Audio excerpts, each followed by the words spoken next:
Républicaine, vous êtes sa tête de liste, vous avez 61 ans, vous êtes un haut fonctionnaire en disponibilité et vous avez été également candidat à la présidentielle en 2010. Et là, j'ai le score, c'était 0,92%. Voilà, le décor est planté, place au débat. Et pour commencer, nous vous avons demandé de venir les uns et les autres avec un objet.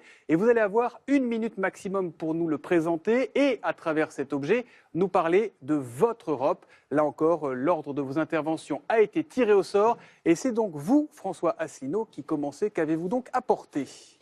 Eh bien, j'ai apporté un objet que voici, qui est une paire de menottes au drapeau européen. Il faut savoir que les Français comprennent que toutes les politiques en matière stratégique sont fixées par les traités européens d'une part et par le rapport annuel des grandes orientations des politiques économiques publiées par la Commission européenne chaque année pour chaque pays. Par exemple, la suppression de l'ISF a été réclamée par la Commission européenne.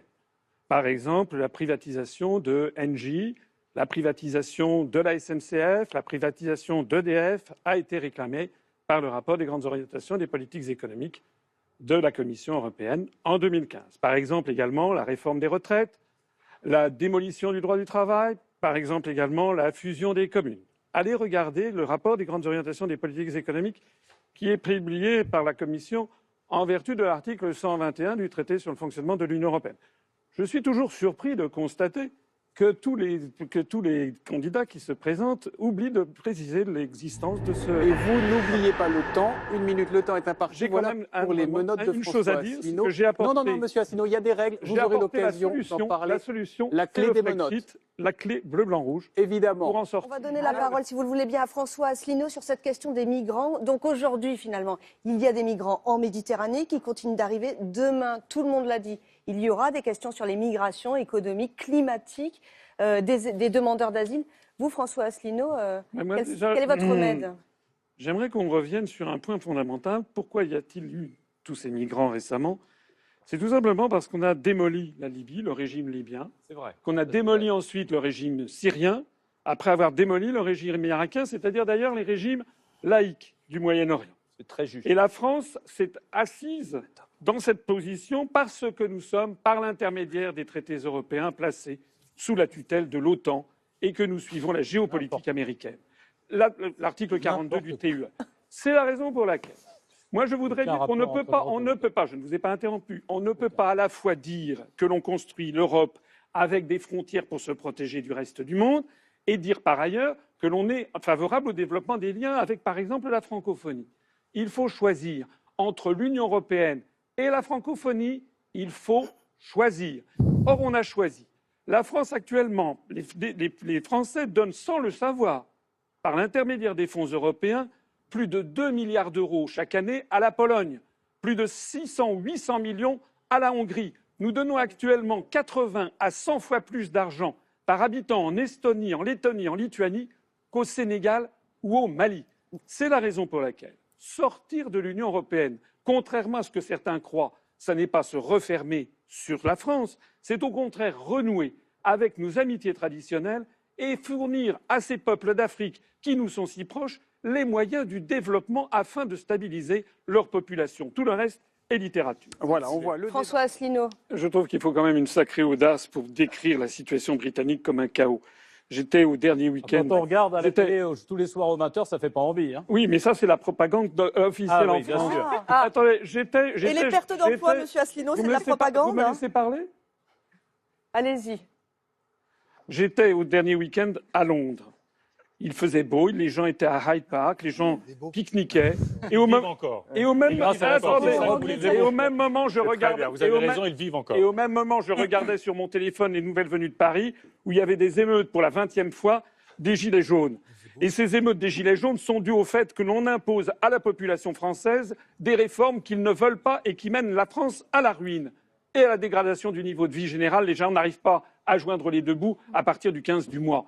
En réalité, la situation au Royaume-Uni devait être catastrophique, paraît-il, et Madame Loiseau nous rechante cette même chanson. Madame Lagarde avait dit, dès les prochains jours suivant le référendum, si jamais les Britanniques votent pour le Brexit, ça sera la catastrophe. Monsieur Macron avait dit qu'il attendait 300 000 cadres avec le tapis rouge en France. La réalité, c'est que le taux de chômage est tombé à 3,9% au Royaume-Uni.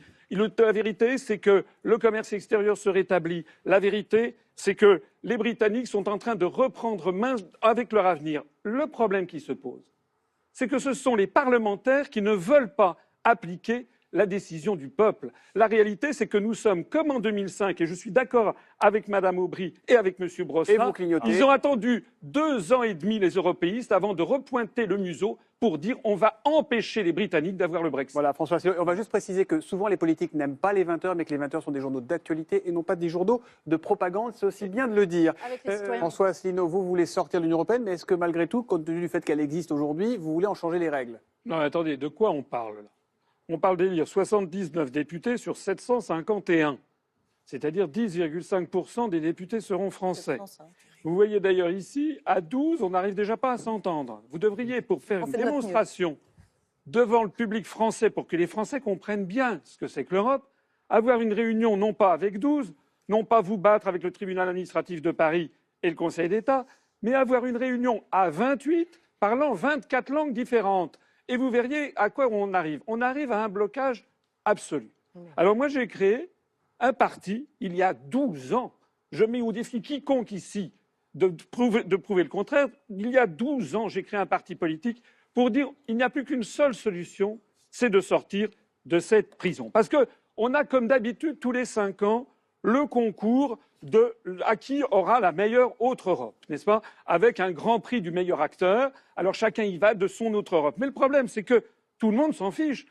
C'est comme le programme de M. Macron. Vous savez, il a fait une tribune qui a été publiée dans 27 journaux. Mais déjà, les Français, personne ne l'a lu. Alors vous imaginez qu'en Bulgarie, son article, il a servi à emballer les œufs le lendemain matin.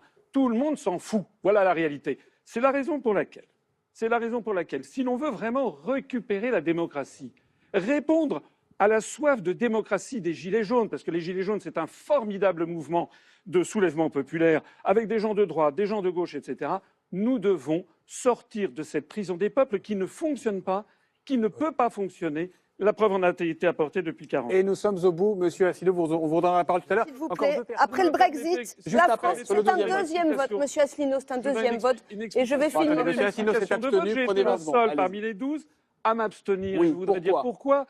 Premièrement, parce que nous voulons sortir de l'Union européenne, donc le sort de l'Union européenne ne nous concerne pas. Deuxièmement, parce que nous sommes des respectueux du droit international. Et le droit international, c'est la non-ingérence dans les affaires intérieures des autres États. Si la Serbie, le peuple serbe décide d'entrer dans l'Union européenne, je ne vois pas pourquoi je m'y opposerais, d'autant plus que nous voulons en sortir. Ça veut dire que les 11 autres candidats ici se projettent dans le fait qu'on va toujours rester dans Non, pas moi. Oui. Vous aimez bien votre truc, hein? Oui, je Allez, le trouve très bien. On passe au deuxième vote. Je me réjouis vraiment.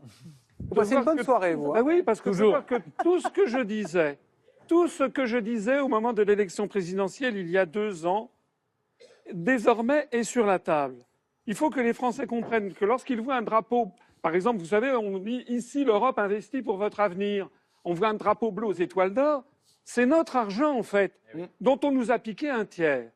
Et pour que vous compreniez bien l'ampleur du scandale, il y a un ministère, le ministère des Transports, en juillet dernier, qui a pointé du doigt le fait que, par exemple, sur le réseau des routes nationales non concédées, il y a actuellement 38% des ouvrages d'art qui sont en très grave difficulté et 7% qui menacent de s'effondrer. Et pour tenir les routes nationales en bon état, il manque 300 millions d'euros. Il manque 300 millions d'euros, il y a 7% des tunnels ou des ponts qui risquent de s'effondrer. Et au même moment, la France, par l'intermédiaire des fonds européens, donne par exemple 900 millions d'euros à la Hongrie. La Hongrie que M. Macron, par ailleurs, décrit comme l'abomination de la désolation. Ça veut dire que vous savez ce qui va se passer un jour.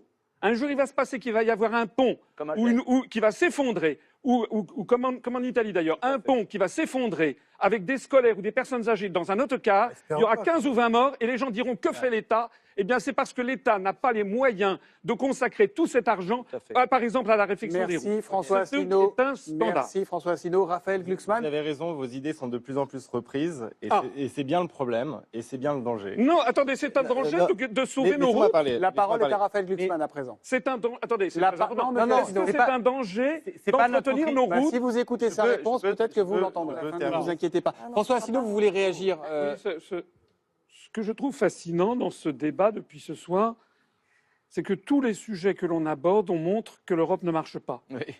Et à chaque fois, tous les participants disent c'est le concours Lépine, comme disait tout à l'heure quelqu'un, de l'autre Europe. Moi, j'en reviens aux fondamentaux.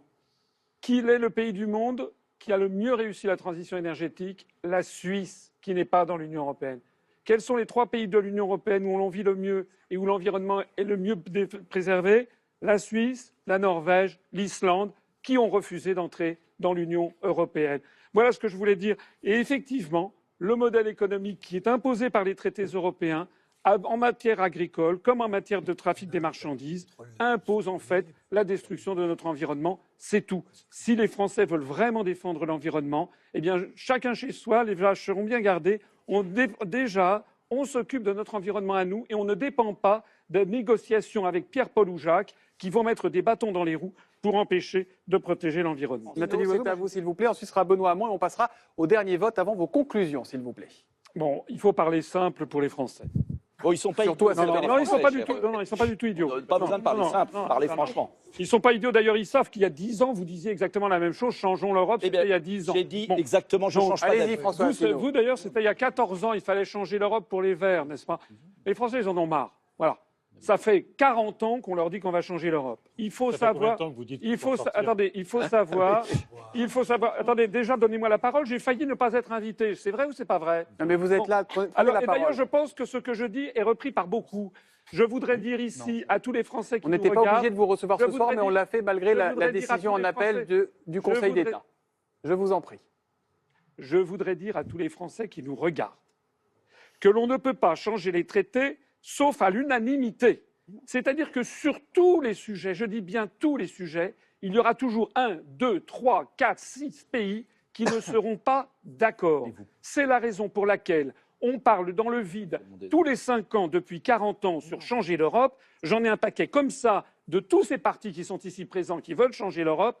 On ne peut pas. Mais Et bien, quand on ne peut pas changer quelque chose, la seule chose que l'on puisse faire, c'est de mettre en œuvre l'article 50 du traité de l'Union européenne c'est le qui Frexit permet que vous de sortir proposez. de l'Union européenne, Merci. ce qui ne veut pas dire se couper du monde, bien au contraire. Merci François Asselineau. Ne Pardon. vous inquiétez pas. François Asselineau, vous voulez réagir Oui, ce que je trouve fascinant dans ce débat depuis ce soir, c'est que tous les sujets que l'on aborde, on montre que l'Europe ne marche pas. Oui. Et à chaque fois, tous les participants disent c'est le concours Lépine, comme disait tout à l'heure quelqu'un, de l'autre Europe. Moi, j'en reviens aux fondamentaux. Quel est le pays du monde qui a le mieux réussi la transition énergétique? La Suisse, qui n'est pas dans l'Union européenne. Quels sont les 3 pays de l'Union européenne où l'on vit le mieux et où l'environnement est le mieux préservé? La Suisse, la Norvège, l'Islande, qui ont refusé d'entrer dans l'Union européenne. Voilà ce que je voulais dire. Et effectivement, le modèle économique qui est imposé par les traités européens en matière agricole comme en matière de trafic des marchandises impose en fait la destruction de notre environnement. C'est tout. Si les Français veulent vraiment défendre l'environnement, eh bien chacun chez soi, les vaches seront bien gardées. Déjà, on s'occupe de notre environnement à nous et on ne dépend pas de négociations avec Pierre-Paul ou Jacques qui vont mettre des bâtons dans les roues pour empêcher de protéger l'environnement. Nathalie Loiseau. Merci Jordan Bardella. François Asselineau, pourquoi le 26 mai faudrait-il voter pour l'Union populaire républicaine? Selon vous, vous avez 1 minute. Je voudrais dire à mes compatriotes qu'il ne faut pas avoir peur de sortir de l'Union européenne, ni de la construction européenne. D'autres l'ont fait. Le Groenland est sorti du marché commun dans les années 1983. L'île française de Saint-Barthélemy dans les Antilles est sortie du marché commun en changeant son statut de collectivité d'outre-mer en 2003. Eh bien, il y a une vie après l'Union européenne. D'ailleurs, nous avons 1,5 million de Français qui vivent en dehors de l'Union européenne. Ce sont nos compatriotes qui vivent en Polynésie française et en Nouvelle-Calédonie. La sortie de l'Union européenne, c'est d'abord vous rendre la démocratie. Vous avez vu, ici, vous avez les représentants, les 11 autres représentants sont des partis qui sont présents depuis 30 ans, 35 ans, 35 ans le Front National au Parlement européen, 40 ans, 40 ans, 40 ans, je ne vous ai pas interrompu, 40 ans au Parlement européen pour ce qui concerne les Républicains. Eh bien, moi, je vous dis, ou le Parti communiste, je vous dis, vous avez une chance unique. Votez pour une liste totalement nouvelle qui vous propose la sortie sereine, Merci. de l'Union européenne. François Asselineau. Et Yann Braun-